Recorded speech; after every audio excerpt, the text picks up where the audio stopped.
Hey, hey, everyone. Welcome to the Entrepreneurs Hangout podcast.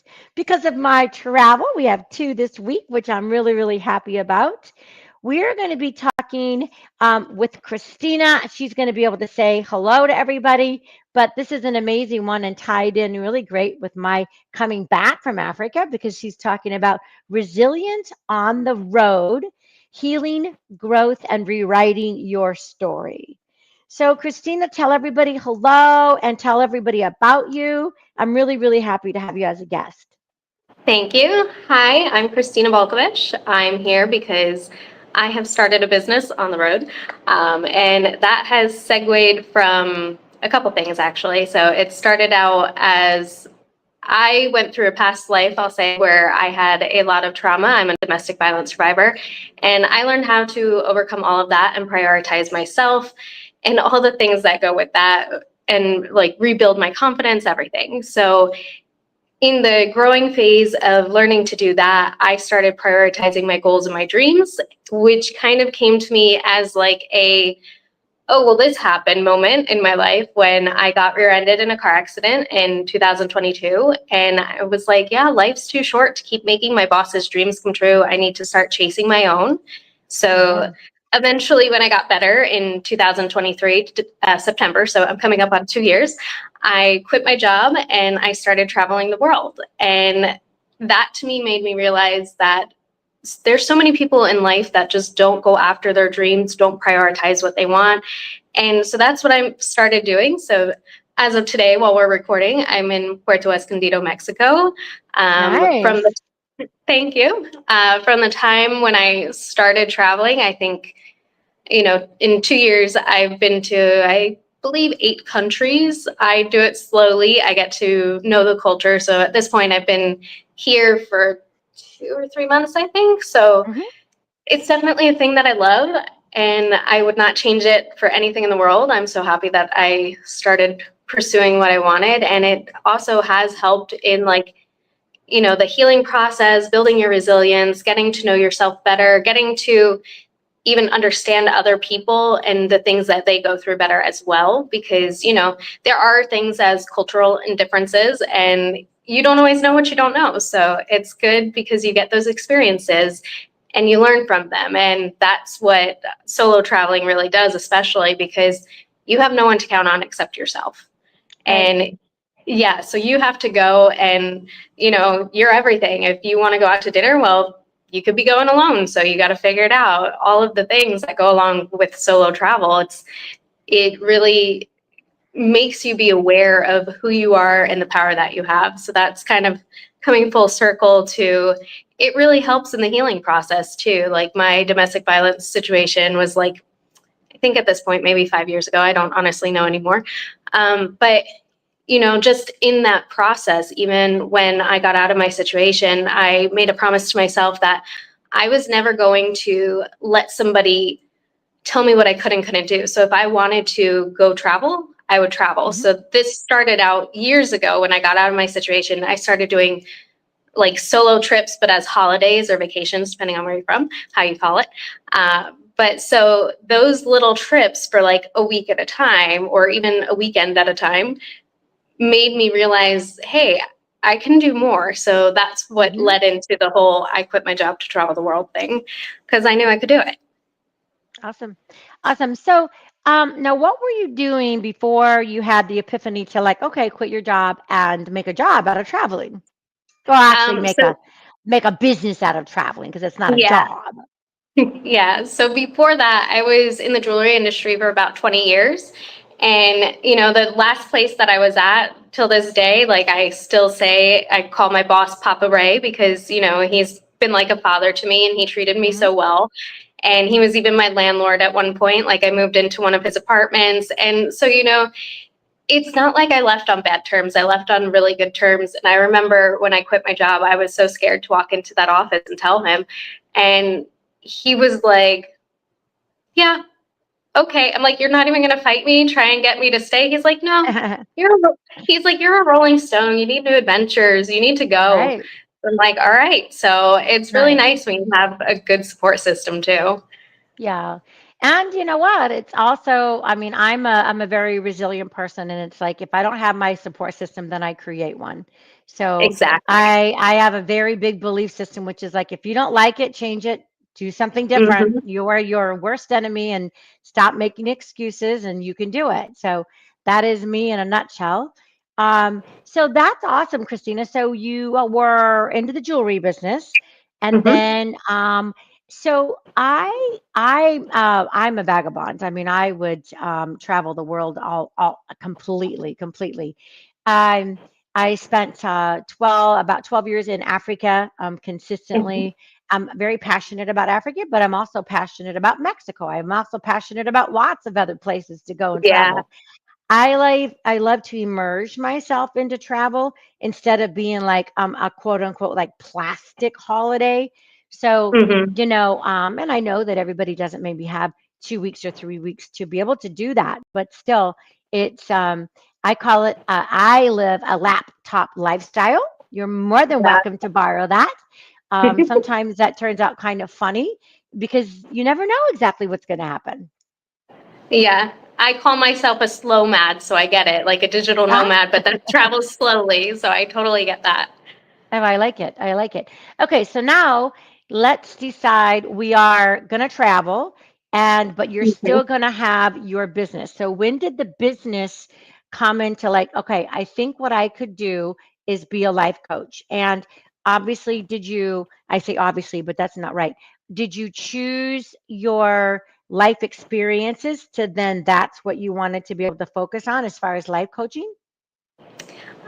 So I'm going to answer that in two ways. So I'm going to Lovely. start with uh, so when I quit my job, I really had no plan except get to Thailand because once I got to Thailand, I enrolled myself in a school there where I would learn to teach English. So I figured Oh, at least if I ran out of money while I was traveling, I could teach English in whatever country I went to. So I am TEFL certified.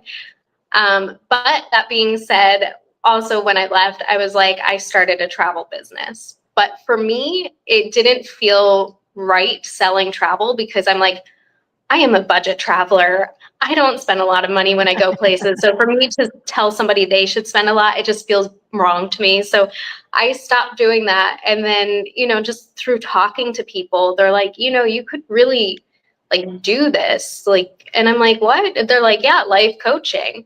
hmm, And like, yeah, it was a thought, but it wasn't something that really clicked, I'll say, until it got to the point where I was like, so many people are like on social media being like, "Oh my gosh, I wish I could do what you do. I wish." And I'm like, "But what you're not changing, you're choosing. So right. you are choosing it to be this way. You can do it. Like if I could do it, anybody can do it. There's nothing different about me that says I can do it and you can't." And so that's kind of where it stemmed from. It stemmed from I want to teach people how to live with passion and go after their dreams. And then that kind of went from like, it's not like I'm just like, hey, I'm a life coach. It's like, no, I've been through some ish, Hmm. I'll say. I've been through some Yeah. ish. And Yeah. like I can definitely speak to a lot of things.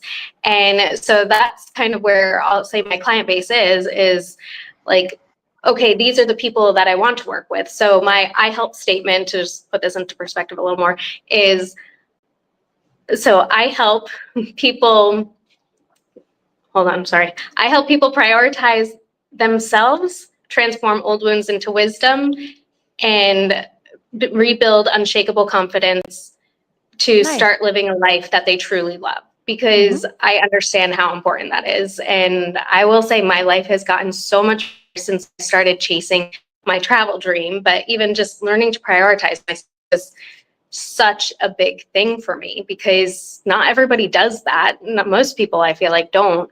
Hmm. And so to live with passion, like my life just, I feel like it just keeps getting better and better and it's Yeah. so great. And so that's what I want to teach other people how to do is like get excited about their life. And even if they are in those dark situations. Right. Right. Well, so with me, I obviously have a business called Business in a Box, and Mhm. the entrepreneurship inside of me. I'm a serial entrepreneur, and I love business. Right. So I love helping people get out of their own way and start that business. So it's like whatever you can think about, you can bring about. And there is no excuse except for your own excuses that you're making. Um, Mm-hmm. and it's like, a lot of people, especially with my second chance people, with my formerly incarcerated people, they sometimes have to be able to stay with their minimum wage jobs until they finally get enough money to be able to stop and then start their job. I mean, their business full time. So there's not ever an excuse that I would hear from somebody that, like, again, and I love what you're saying, Christina. It's like, if I can do it, anybody can do it. It's just in the matter of putting your passion where your mouth is, really. Yes. Right. Right. I like it. So, how are you finding clients on the road? You're obviously now in Mexico right now, so you're Mm-hmm. there for a couple months. How are you Mm-hmm. finding clients? This will be great to hear. So I'm just going through like different various online sources. So like I've joined groups that I think they could possibly be in. That being said, that so much hasn't worked out so far because a lot of people are still in the process. That's kind of the thing when you're talking about dealing with people that have been in situations or currently are in situations, until you're ready to get out of them, Yep. it's like you're not always going to listen to it. You're not going to be open to it. So that aspect of it is a little bit more challenging. But otherwise, I do go through different social media outlets and then kind of like, start conversations because you never know where Right. someone's at in life, what they want to do. And they may never even think to reach out. But if someone reaches out to them, then it's like, oh, yeah, I would love that. Yeah. So that's kind of what I've been doing. And it's definitely been a process. And yeah. Well, I love it. I love it. Now, is there an area that you focus on as far as life coaching? I know that there are a lot of life coaches out there. What do you focus on? Trauma? Are you focusing on, resilience? What are you focusing on? So it's kind of all of that. So I have a proven reflect to rise strategy, and that's because I realize that regardless of if you had trauma or not, there is usually something running around in the background of your brain that's stopping you from getting to that point that you want. So Hmm. I have it where we reflect on why you're feeling the way that you do. And then, we uncover those patterns that are running around. Then we go into the reclaiming phase, which is, okay, what do you actually want? And then the phase that I think is the best is the rising phase, where then you start to learn how to do that, rebuild your confidence. You already learned your priorities in the first phase. So that's just kind of all of it in a nutshell. It's like, it's not just one thing. As you grow one step, it goes into the next, to the next, to the next, kind of like a snowball effect. Hmm. So it's definitely mindset, yes, but the mindset also brings about like having better confidence, knowing what you want and all the different things. So that's it. I like it. That's in a nutshell. That's Yeah. simple. And because, for example, I mean, like, I love Thailand. Have been there, I think 3 times now, definitely back again. I would always go again, 100%. The people are so genuine. It's a lot like, Africa. I always tell people, you're going to you have to slow your brain down in Africa. You have to slow down because everything is a little slower. It's like you're going to get service with a smile. Everybody Mhm. smiles. It's just a Yeah. little slower than you wanted. And you learn that really quickly, like it takeaway coffee's a good example. They're just now getting the hang of that, right? It's like that's just not wasn't a thing where you're gonna have take away your coffee. No, you sit down and have your coffee, so Mhm. it's not until the Americans like, hey, I've got my, my thermos and I'm ready to have my coffee and off we go. It's like, slow down, have some coffee, chill out a little Yeah. bit first. And it's funny too because in Thailand they don't say takeaway. So when I first got there, I would say takeaway, and they look at me like, "What?" And so eventually I found out that it's to go. To go. Yeah. Yeah. Yeah. And So, the but thing of it yeah, is they're if it's true, but if you said to go, like in some countries, it'd be like to go where? It's Mhm. so I love it. It's the idiosyms and the travelisms and stuff that make it almost so much fun. Yeah, exactly. And it's, you get to learn that. You get to see, okay, my way may not be as like good as I thought or the only way, whatever it may be. And it's just nice to be able to see how other people live and there are different ways of life, and then you get to choose which one you want. Yep, that's right. So now where is home for you? Like where were you born, or where were you spending most of your time at? So I am originally from New Jersey, and that Okay. was home for me. But at this point, I'm like, I don't really know where home is. Like I said, I've been going for a while, for 2 years. I do go back and visit my family about once a year, Mhm. and it's always funny to me when they say home, and I'm like, guys, this isn't my home. This is your home. Yeah, yeah, So I just feel like at this point, home is wherever I am. yeah. I don't need it to be a specific place. It's just, you know, wherever I am, that's it. That's where I'm Yeah. comfortable. Yeah. It's so funny because I used to get a lot. Again, I from 2004 to about 2017, I think, when I changed my business, just simply the business part of aspect of Africa. I got married, and of course, then my husband not necessarily wanted me to be gone 5 months out of the year. But when people would ask me, Kylie, where would you like? Where's your favorite place? Where do you call home? Where is it? And I'm like, you know what? I think it's just simply wherever I'm at that time. You know, Yeah. I love to travel, so I don't have to have a home, you know. And I would go back after even the 5 months out of the year. I would always go back during mid-season for a good couple of weeks, and I'd see my kids and my grandkids and all that. But it's just like wherever your heart is that's where joy. Where does your joy come from? That's where home is. Yeah. And, that's definitely been a learning experience too, because in the beginning, when I first left, I did Morocco, Jordan, Bangkok. Like that's how I got to Hmm. Thailand. And then, you're only allowed to stay in Thailand for a certain amount of time before you have to Yes. do a visa run. So I left. And when I left, I was like, I feel like I'm not done here. Like, I feel like that was home. And then I Yeah. went back, and it was like such a relief when I went back. So it's definitely been a learning process. And not every place has, I'll say, felt the same as that. Like, Yeah. there's been places where I've gone and I'm like, yeah, it's good to visit, but I don't think I would want to live here long Yeah. term. Yeah. So it just depends. And I feel like even that has been changing too, because like right now, I feel like Mexico's home. So Yeah. it just depends.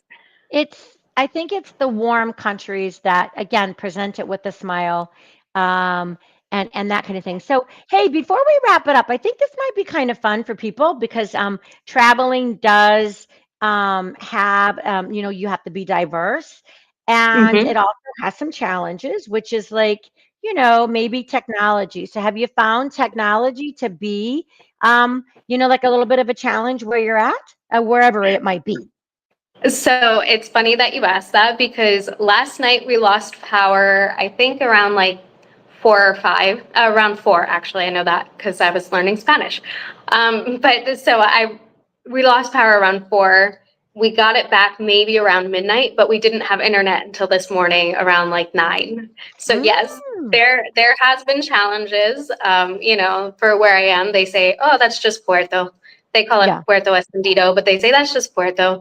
That's how it is. And so, yeah, you just kind of learn to roll with the punches, Yeah. which at the same time still makes you more resilient because you're like, Yeah. well, it's out of my hands. There's nothing I can do about it. Yeah. Yeah. That's there's nothing you can do about it. And it's like even countries like, Asia where the internet is so good. You can have a typhoon that it like just wipes everything out for a little bit of time or off the grid or whatever it might be. So you do have to go with the flow.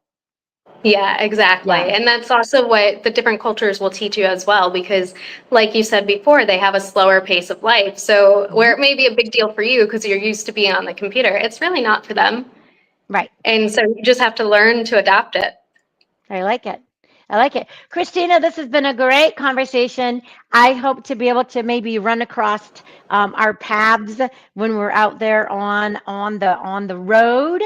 And so that is great. I will make sure that at least anything that you want to have our listeners be left with, we'll make sure that in the show notes we tidy it up so they know how to reach you. And I love your story and I love your energy. And all I'm going to do is say, if anybody would like to be able to be a guest on the Entrepreneurs Hangout podcast, I tape them typically every Wednesday at 3 Eastern Time. And I love entrepreneurial stories. So hit me up and let's get you on the show. Bye for now. Bye.